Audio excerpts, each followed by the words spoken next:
The movie begins by showing us a subterranean area where Renee and her family live in one of the houses. As Renee gets ready for her day, she's startled by a giant spider on her bathroom sink. Startled, she yells out and her son comes over to get the insect out. After calming down, Renee tells her son to get ready and offers to make him some eggs for breakfast, but he refuses, telling her that he wants cereal. Renee then comments about her son eating the same thing every day and starts making him some food. As she cooks, Evan asks her to call his dad and ask him about a school assignment. Renee feels a bit awkward about calling the man that she was separated with, but she reluctantly agrees, and after she fed her son, Renee hurries to leave because they were running late. In the car, Renee tells her son that she was going skydiving the afternoon and that she was really excited about it. Evan then jokingly questions her about her love life, which she ignores to answer. While they talk, Renee gets a rude voicemail from her ex-husband, and Evan hears it. Upset by the way that his dad was treating his mom, Evan continues the road quietly. Once they get to her ex-husband's house, Cliff and Renee get into a fight because Evan wasn't doing well at school. Renee asks Cliff to work better with him, which he reluctantly agrees to, and Renee says her goodbyes to her son and heads off. On her way to her appointment, Renee's car breaks down and she's forced to stop on the road. While she's checking out her flat tire, a truck stops behind her and asks if she needs any help. And when the man offers to change it for her, Renee agrees, and as she watches the man work, another person hurries out of the van and they tackle her to the ground and tase her until she passes out. The two men, as well as 3 other people that she hadn't seen, carry her into the van and drive off. The woman in the back, who introduces herself as Dr. Nyman, straps Renee down with the chairs as they drive to a secret location. When they get to the location, Nyman tricks Renee into drinking sedated water and then has her men carry her inside. When she awakes, she finds herself strapped to a gurney next to another prisoner, and Seth tells Renee that the people who kidnapped them need them for a project called G1012X. Consumed by fear, she asks Seth where they were, but they're interrupted by a man who pushes Seth's gurney out. Renee is also taken to a secure location where Nyman gives one of the men specific instructions on what to do with Renee. When she starts looking around the room, Renee sees the tools that scare her even more. She starts to struggle on the bed, but finds out that her restraints were too strong to get out of. While Renee screams for help, Dr. Raxlin returns with tools to remove the tape on her face. After he gets the tape off her face, he puts pants on her, and Raxlin leaves the room after threatening her to behave.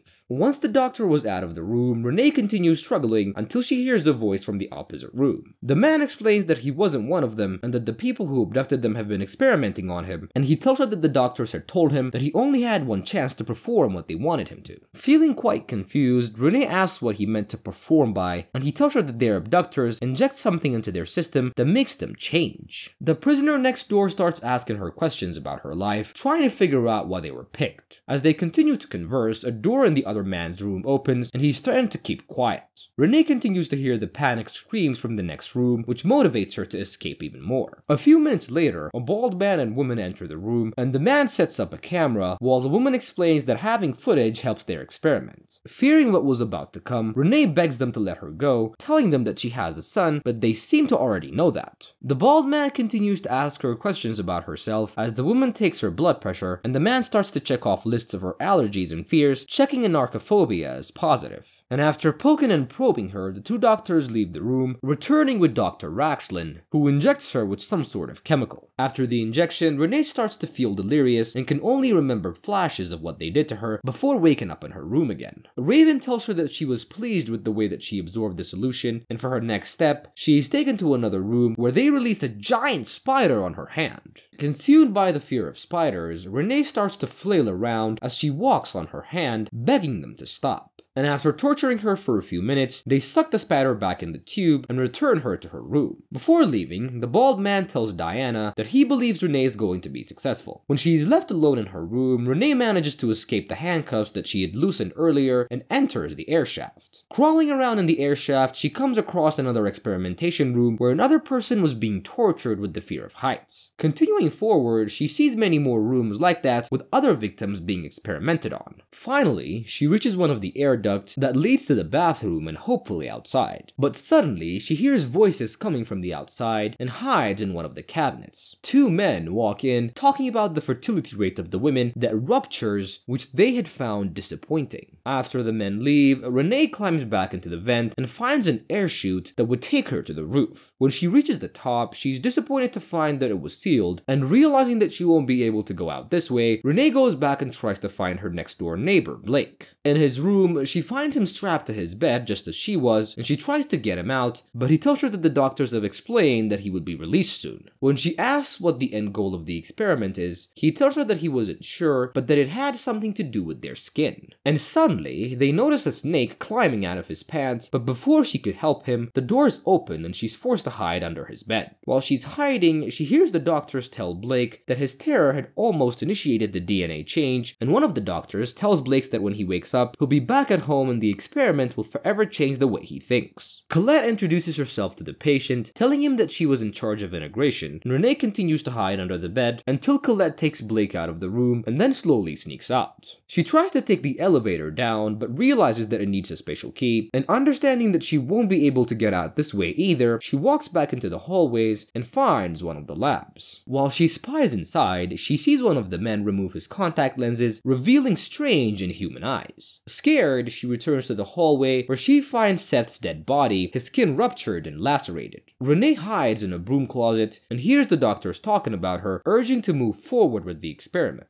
Unable to leave the heavily secure building, Renee knows that she has no choice but to return to her room, and she uses the air shafts to crawl back in and lays down in her bed. Inside, Raxlin checks her pulse and tells her good luck before he hands her off to Diana. The blonde doctor then starts caressing Renee and starts talking about her son, Evan. She then starts telling her about how they could help him with the problems that he was having at school. And confused, Renee asks Diana how she knew all this, and Diana explains that they can learn things just by touching people's skin. Diana tells Renee about the special genetic code existing in every human, and what they're trying to do is rupture it, giving the people that succeed special powers. Trying to make her understand, Diana transforms her face into something grotesque. And shocked by what she saw, Renee uses the opportunity to use her loose hands to stab Diana with the medication, making her unconscious. Renee then tries to use Diana's keycard to get away and heads down to the lab. There she hears the bald man and Raxlin talk about how close Renee might be to achieving her goal, and fearing what they would do to her, Renee hurries out but her escape is sensed by the bald man. He uses their computer to track where she is and uses some sort of gas to knock her out. When she wakes up, Renee finds herself in a room trapped once again, and devastated she starts to cry aloud, but the entry of Diana, Terrence, and the bald man stops her. Renee thinks that they're going to hurt her for trying to escape, but Terrence assures her that they really appreciate subjects with strong survival instincts. They then tell her that they had continued experimenting on her while she was asleep, and now she has better hearing and eyesight. Terrence explains that what they have become was the next step in the evolutionary ladder, and that they were trying to help humanity reach the same heights. They then continue to show her a live recording of her son as he's sitting and listening to music at his father's house, assuring her that he was safe and sound. Renee has doubts about what they're talking about because she's seen their deformed faces and is sure that they're not human anymore. But Dr. Nyman assures her that once she goes through the rupture, everything would be clear, and although they try to return the ones who survived back home, Renee knows that the ones that don't survive have their skins corroded and die. When she still doesn't agree, the group of doctors know that they must do this by force, and a chair with strong locks is brought into the room, and Renee is forcefully restrained. Then, a glass helmet is put on her head and secured, and Diana then starts pouring down huge spiders onto her face, trapping them inside with her. As the spiders crawl around her face, Renee is traumatized and starts flailing around to get the glass case off. She starts slamming her face on the wall, but then suddenly, her gene erupts and she stops feeling any fear. Renee's face then starts to transform into something monstrous, and the glass case pops open. After her transformation, Renee is allowed to return home to her normal life, and agrees to help the group further their cause. Terrence then calls Renee to train her on the lies that she would be telling her friends and family. When she finishes the call, Renee approaches her son and tells him that she had met some people that are incredibly good with math and that they'd be able to help him. And Evan notices that his mother was acting all strange, so he refuses to go. As he walks toward his room, he notices that there are some men standing near his door, and this sight surprises him and makes him feel uneasy. Meanwhile, Renee, who was instructed to make her son go through a certain experience, starts to have doubts. She gets conflicted about whether she should follow the orders or not, and she tells Terrence and the others that her son is upstairs and will come down shortly. Renee's hesitation was understandably due to her concern for her son's well-being, trying to protect protect him from what she had gone through. Her decision to delay her son's participation in the experiment was making the men very suspicious, so they head upstairs to get Evan. While the men hurry upstairs, Renee texts Evan to run because the men were after him. The boy manages to climb down the window and rides his bike away in the nick of time. Terrence returns to the house and tells Renee that he won't be chasing her son because they would be finding him together. Although he understands how hard this could be for Renee, Terrence was not willing to let go of a candidate that had so much potential. He explains that she would be the mother of a brand new generation because even after the rupture she was still fertile, the first one since they ever started the program. Terrence strongly believes that the world as humans know it will be transformed in a significant way, and Renee was listening to Terrence speak and was amazed by what he had to say. Her eyes widen as she hears his words, and she seemed to be convinced that Terrence was right.